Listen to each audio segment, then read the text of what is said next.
Sudah terlanjur nyebur di bidang ini, kalau bisa jangan sampai tidak sukses. Ingin tahu rahasianya? Yuk tonton berikut ini.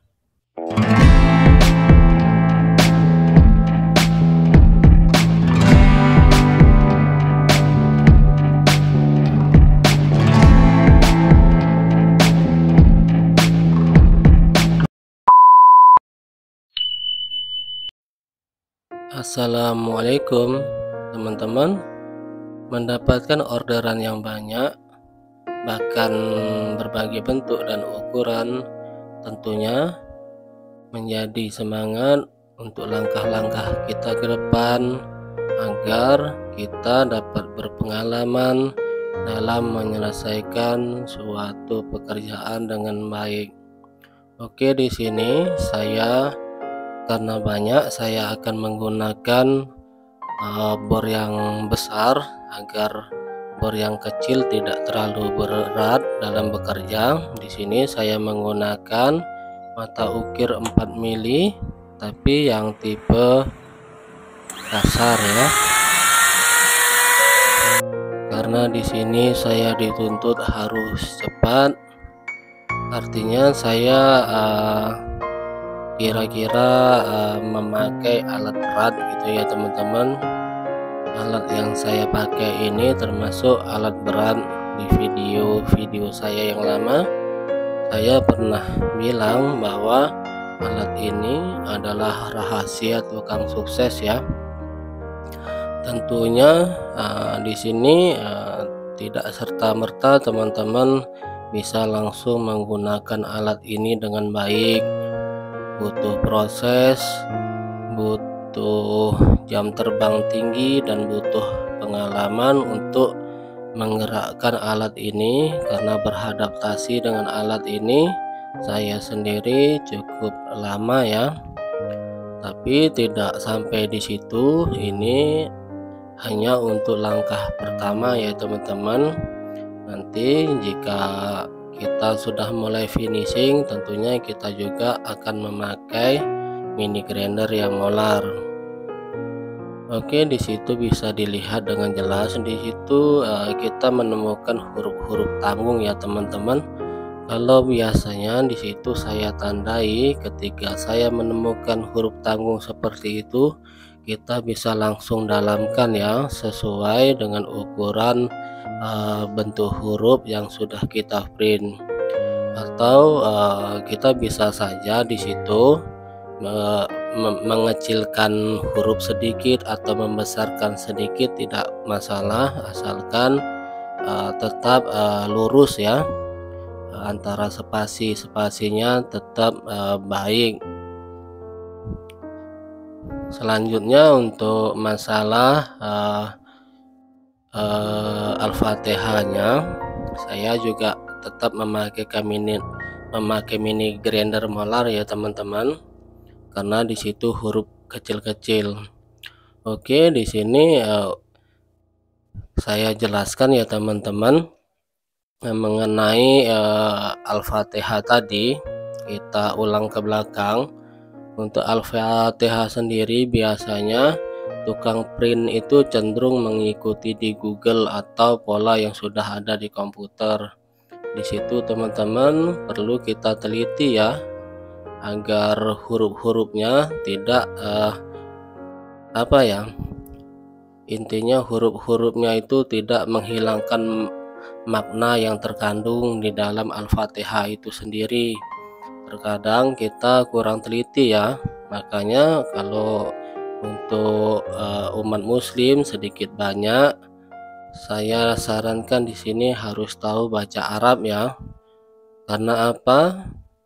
Karena di sini banyak orang-orang pintar ya yang memesan ini. Artinya nanti dia baca, kalau tidak sesuai nanti kita kena komplain ya, kan tidak enak ya, kita makan uangnya sementara dia komplain ya.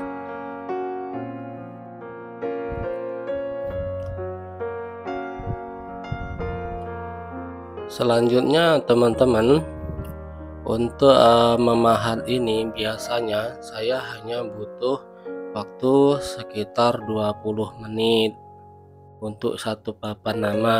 Selanjutnya, karena di sini banyak huruf-huruf tanggung, artinya saya terbantu ya. Kalau pada biasanya huruf itu cenderung besar, artinya saya harus menandai dulu ya teman-teman. Baru saya ngepaskan mata ukir mana yang harus saya pakai untuk menggoresnya. Tapi kalau huruf tanggung kita langsung dalamkan ya. Nah, untuk bagian finishing tentunya teman-teman bisa lihat secara jelas, hanya kita meluruskan bagian geripis-geripis. Kalian boleh lihat teman-teman, di situ geripisannya cukup besar-besar ya. Di situ saya sendiri lumayan kesulitan ya. Itu mengapa kalau saya tidak menyarankan ya, kalau kita baru belajar memakai mata ukir pahat yang tipe kasar ya. Kalau kita tidak berpengalaman, nanti timbulnya dia akan besar kecil ya bagian huruf-hurufnya, dan itu menjadikan pekerjaan kita kurang rapi. Selanjutnya penting saya informasikan pada teman-teman di sini, dan ini menurut saya sangat penting bagi kalian tukang grafir yang belum mumpuni menggrafir ya. Di sini teman-teman, saya menyarankan pada teman-teman agar untuk proses finishing tidak menggunakan mata ukir yang 2 mili itu yang tajam ya teman-teman, artinya mata ukir yang baru ya. Kalau untuk finishing teman-teman, lebih baik kalian pakai mata ukir yang bekas, karena kalau yang baru dia cepat dalam ya. Dan terkadang mata ukir baru itu, kalau untuk mata ukir yang 2 mili itu bentuknya sedikit kasar ya teman-teman, malah dia cenderung melebar-lebar ya hurufnya.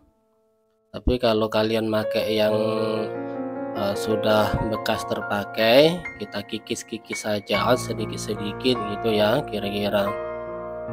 Untuk bagian huruf-huruf yang besar saya tetap tandai ya teman-teman, lalu saya di sini saya uji seberapa dalam dan bagaimana saya menggunakan mata ukirnya. Nah, di sini harus kita teliti ya, mata ukir yang kita pergunakan di sini tidak boleh kebesaran atau kekecilan. Makanya di sini penting kalian pelajari. Untuk mata ukirnya kalian harus tahu ya, mata ukir yang untuk huruf segini, untuk huruf segini. Intinya sampean bisa ukur bagian ujung-ujung mata ukir ya, kira-kira sebesar apa kalau dia itu kedalamannya 45 derajat gitu ya kira-kira ya. Karena di sini mungkin dari mata ukirnya itu sekitar setengahnya lah paling dalam kita pakai ya, tidak terlalu dalam kalau untuk huruf-huruf yang tidak terlalu besar gitu ya. Kemudian kalian boleh lihat bagaimana posisi saya, cara saya mengukir ya, memposisikan diri dengan ketenangan.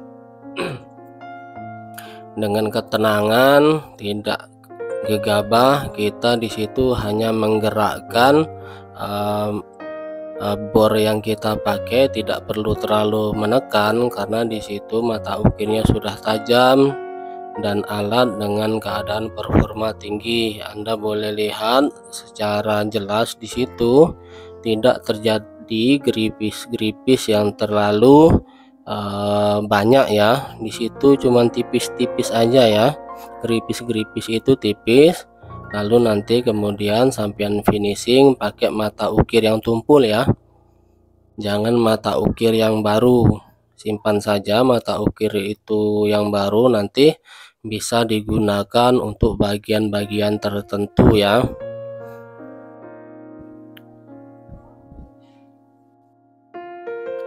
Selanjutnya juga saya perjelas di sini untuk bagian bingkai.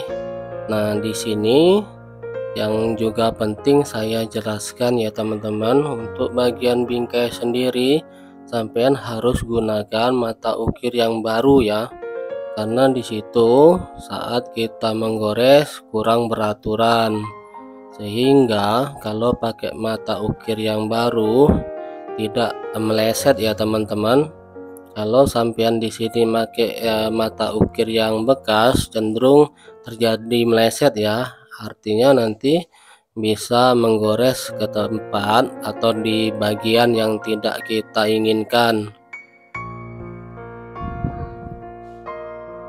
Cara menggaruknya kita tarik ke belakang, boleh juga kalau sampean sudah yakin bakalan tidak lari, boleh sampean sorong ke depan juga, terserahlah, tergantung teknik dan kelincahan tangan kalian. Penting diingat teman-teman, saya melakukan ini bukan tanpa ilmu ya, bukan tanpa teknik. Tentunya yang paling penting di sini adalah teknik dan jam terbang yang tinggi ya. Kalau kita baru-baru belajar, jangan sampai berhayal ya bisa seperti ini, karena dengan kita bisa menyelesaikan 3 papan nama yang bentuk buku ini. Ini saya jelaskan supaya menjadi motivasi untuk kalian, bukan berniat ingin menyombongkan diri. Itu satu papan nama itu saya bandrol seharga 800.000 ya teman-teman. Artinya 3 papan nama ini mempunyai pendapatan 2.400.000. Kemudian kalau dipotong modal paling 400, anggaplah kita berpenghasilan 2 juta ya. Makanya di sini saya tekadkan harus selesai, bukannya saya mengejar-ngejar uang atau nafsu ya. Di sini sebagai motivasi untuk kalian, karena saya terlalu banyak pekerjaan, orderan yang banyak. Kalau sampai ini tidak selesai, artinya besok pekerjaan tambah menumpuk ya. Kalian boleh lihat di sini sampai malam ini ya. Malam artinya bukan karena meneruskan pekerjaan ya, ini karena menunggu catnya kering. Karena kalau malam itu cat itu susah kering. Oke, segitu saja ya teman-teman. Semoga menjadi semangat dan motivasi untuk kalian ke depan. Saya ucapkan wassalamualaikum warahmatullahi wabarakatuh.